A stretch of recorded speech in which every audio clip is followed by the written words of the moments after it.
The most dangerous people in the world never raise their voices. They whisper, and everyone else learns to stay quiet. The glass island did not exist on any public map, yet the world passed through it. Private jets landed one by one, no flags, no logos, no names, only money. Pilots didn't ask questions. Cameras didn't record. And the people who arrived never truly showed their faces. When Elias Moore stepped off the jet, he checked his watch. It was still ticking. His conscience hadn't for years. Elias wasn't a journalist, he wasn't an activist. He was something far more dangerous. He read documents. The darkest truths of the modern world rarely arrived with screams. They arrived as attachments, PDFs, flight logs, legal language carefully disinfected of emotion. The email he received that morning contained a single sentence. If you truly want to understand the truth, come. No signature, no organization, just one image attached, an island. A white structure reflecting sunlight like glass, and along the shore, people standing in silence. For the first time in his career, Elias felt something unfamiliar. This wouldn't be a story he published. This would be a story that swallowed him. The inside of the island was cold, not from air conditioning, from the people. The walls were decorated with art. Angels, children, wings, symbols of purity. Everything was too clean. Cleanliness, Elias knew, was often just perfume for decay. 12 people sat in the main room. All of them were recognizable. None of them by name: a technology visionary, a former statesman, a philanthropist, a media mogul, an academic, a judge, and others. They avoided eye contact, because eye contact meant recognition, and recognition meant responsibility. At the center of the room stood a table. On it, a single folder, encased in glass. Across the cover, 2 words were printed: consent equals silence. When Elias opened the file, the contents were meticulously organized. Flight manifests, offshore accounts, hours where security cameras went dark, hotel check-ins, charity donations rooted through shell foundations. But what disturbed him wasn't the evidence. It was the language. The subject participated voluntarily. Parental consent obtained. Educational opportunity provided in exchange for sponsorship. These weren't crimes, they were contracts. Elias looked up as one of the men finally spoke, an older voice. Calm, polished. The world is far more expensive than you think, Elias. He paused, and innocence, the man continued, is the cheapest commodity we have. Elias understood something then. This island wasn't a crime scene, it was a marketplace. Nothing here was stolen, everything was purchased. Humanity itself had been leased to those who could afford it.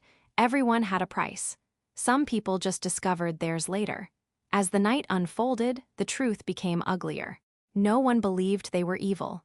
I only offered opportunities, one said. I never forced anyone, another claimed. I didn't even touch them, a third insisted. Elias didn't take notes, because this wasn't confession, it was doctrine. And they all worshipped the same God, power. Before the night ended, they made him an offer. The glass closed over the folder again. You can't publish this, they said. The world isn't ready. Elias asked quietly, not ready for the truth. The man smiled. No, he replied, not ready to see itself. When Elias left the island, the sun was rising. But something inside him had gone dark forever. Because now he understood, evil didn't hide in shadows anymore. It signed documents, it held conferences, it donated to charity, and it slept perfectly well at night. They were never called victims. That word suggested force. Force created guilt. Guilt required consequences. So the documents used another term, participants. Elias noticed the pattern almost immediately. No last names, only first names, ages, and locations. Maya, 15, Eastern Europe. Lena, 16, South America. Noor, 14, North Africa. Anna, 17, rural Midwest. Different countries, same ending. Each file followed the same structure: background, family situation, financial pressure, opportunity. Education programs, cultural exchange, modeling scouts, private scholarships. Hope was the product. Desperation was the currency. The parents signed, some crying, some relieved, some pretending not to understand the language. The girls boarded planes they would never remember landing from. Elias focused on one file, Lina, 16 years old. A smile that tried too hard. Her mother worked 3 jobs. Her father had disappeared long before the paperwork did. Lena's school had closed. The scholarship letter arrived 2 weeks later. A private benefactor, a future abroad, a chance to become someone. The contract was 7 pages long. The word sexual never appeared once. Instead, it said, personal engagement duties may be requested. Emotional availability is expected. Confidentiality is mandatory. At the bottom, a non-disclosure agreement valid for life. Lena signed with shaky handwriting. Her mother framed the acceptance letter. Elias scrolled further. Medical evaluations, psychological assessments. All marked fit. Fit for what? He already knew the answer. The island had rooms without windows, not cells. Rooms, cells implied imprisonment. Rooms implied hospitality. Inside those rooms, time behaved differently. Days blurred. Nights stretched. Schedules were flexible except for obedience. The girls learned quickly. Smiling was safer than asking questions. Silence was rewarded. Resistance was documented. Every interaction was recorded, not on cameras. On paper, incidents were logged as miscommunications. Breakdowns were classified as emotional instability. Attempts to escape were labeled gratitude deficits. Language didn't just hide abuse, it erased it. One girl tried to tell someone. Her name appeared once in the files, never again after that. Her removal was clean. Participant relocated due to incompatibility. No follow-up. No destination, just absence. Elias felt something tighten in his chest. Not anger. Anger required energy. This was heavier. This was the weight of realizing how efficiently the world could discard people and still sleep. The worst part was what happened on the island. It was what happened after. Some girls were sent back home, with gifts, with money, with silence stitched into their throats. They returned changed, not broken, edited. Families noticed but didn't ask. Communities whispered but looked away. Teachers lowered expectations. Doctors prescribed sleep. And the contracts held. They always held. Others never returned at all. Their social media accounts went quiet. Their phone numbers disconnected. Their names slowly stopped being said. Disappearance, Elias realized, wasn't dramatic. It was administrative. At the bottom of the folder, Elias found a summary page. No names, no stories, just numbers. Retention rate, 68%. Compliance rate, 93%. Public risk exposure, minimal. Minimal, that word stayed with him. Someone entered the room behind him. "You're focusing on the wrong part," a voice said. Elias didn't turn around. "The suffering," he replied. "That's the only part." The man laughed softly. "No," he said, "the efficiency." Elias finally looked at him. "These girls," the man continued, "would have suffered anyway. Poverty is cruel. We simply reorganized it." "Into profit," Elias said. "Into order," the man corrected. Elias closed the file. For the first time, he understood something terrifying. This wasn't chaos. This wasn't indulgence. It was a system that could not afford exposure. And systems, unlike monsters, don't bleed when you cut them. They adapt. When Elias left the room, he knew one thing for certain: the world didn't need more evidence. It needed a rupture. And ruptures always demanded a sacrifice. They didn't need to be invited to the island. They were already part of it, not physically, institutionally. Elias had always believed power corrupted slowly. That good people became compromised over time. He was wrong. Most of them were never good to begin with. The first group was the media. They liked to call themselves watchdogs, guardians of truth, the fourth pillar of democracy, but watchdogs needed feeding. And the people on the island owned the food. Elias opened a separate folder labeled communications. Email chains, meeting transcripts, encrypted messages stripped of their encryption. One headline appeared over and over again, never published, always drafted. Anonymous sources allege misconduct by prominent figures. Every version ended the same way: killed before release, not censored, not banned, simply never approved. Editors cited lack of verification. Legal teams warned of reputational risk. Producers worried about advertiser confidence. Truth wasn't rejected, it was postponed. Indefinitely, one journalist tried to push through anyway. His name appeared once, then again attached to a lawsuit. Defamation, breach of confidentiality, interference with ongoing investigations. The case dragged on for years. By the time it ended, his reputation was gone, so was his career. The message spread faster than any article ever could. This story will cost you everything. Then there were the lawyers. They were more honest. They never pretended to care. The legal framework around the island was beautiful in its precision. Jurisdictional fog, non-extradition treaties, layered shell corporations. Every action passed through at least 3 countries. Every signature belonged to someone already protected. Consent forms were airtight. Non-disclosure agreements eternal. And the girls? They didn't have standing. Minors with parental consent, foreign nationals, beneficiaries of charitable programs.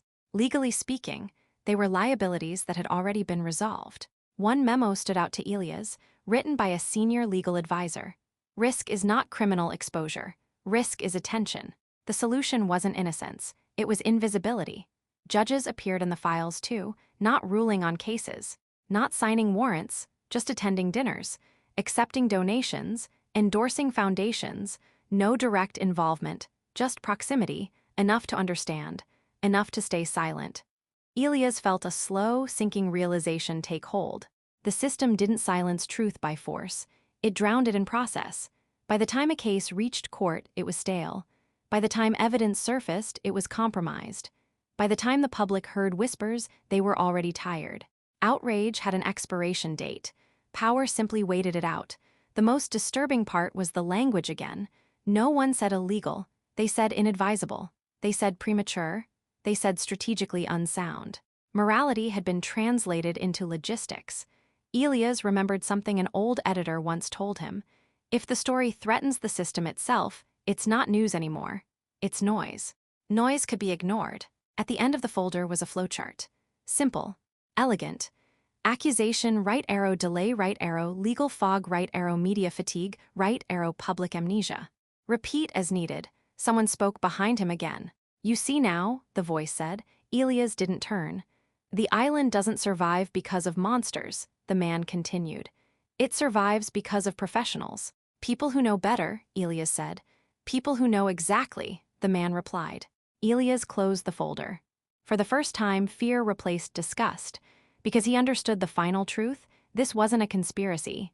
Conspiracies fell apart. This was alignment. Of incentives, of careers, of silence. And alignment was almost impossible to break. Elias asked the question he'd been avoiding. What happens if someone talks? The man paused, then answered calmly. They don't disappear, he said. That would draw attention. They become unreliable. Elias felt the weight of what was coming, because unreliability could be manufactured. And truth, once doubted, rarely survived. Elias didn't leak the files all at once. That would have been dramatic and useless. He released them slowly. Methodically, enough to spark interest, not enough to reveal the source. At first, it worked. A minor outlet picked it up. Then another. A hashtag appeared briefly. For 48 hours, the system hesitated. Then it responded. The first attack wasn't legal. It was personal. An old college accusation resurfaced. A former colleague questioned his ethics. Anonymous sources described him as unstable, obsessive, unreliable. Nothing provably false, just enough doubt. His inbox filled with concern disguised as advice. Take a break, protect your mental health. You're seeing patterns that aren't there. Gaslighting refined into professionalism. Then came the law, a civil suit, then another. Not to win, to exhaust. Every document he uploaded was challenged. Every claim buried under procedure. His savings evaporated. Friends stopped answering calls. Editors stopped replying altogether. Silence, Elias learned, was contagious. The platforms followed. His posts were flagged, not removed, reduced, shadowed. Algorithms didn't censor. They deprioritized. Outrage slowed. Engagement dropped. The audience moved on. The system didn't fight the truth. It waited for attention to die. One night, Elias received a final message. No threat, no warning, just a sentence. You've made your point. He stared at the screen for a long time. Had he? Months later, the story was gone, not disproven, not debunked, forgotten. The island never appeared again. The men kept their titles. The foundations kept their tax exemptions. The world stabilized. Elias sat alone in a small apartment he could barely afford. The files still existed. So did the evidence. But evidence without belief was just data. And belief, he now understood, was the rarest currency of all. He thought of the girls, not their suffering. That was too easy. He thought of how efficiently they had been erased. No memorials, no trials, no justice, just continuity. The final truth settled in quietly. The system didn't fear exposure. It feared disruption. And Elias hadn't disrupted anything. Not really. Years later, a young journalist would stumble across fragments of the files. She would feel the same sickness, ask the same questions, believe the same lies about how truth worked. And the system would be ready. It always was. Because evil,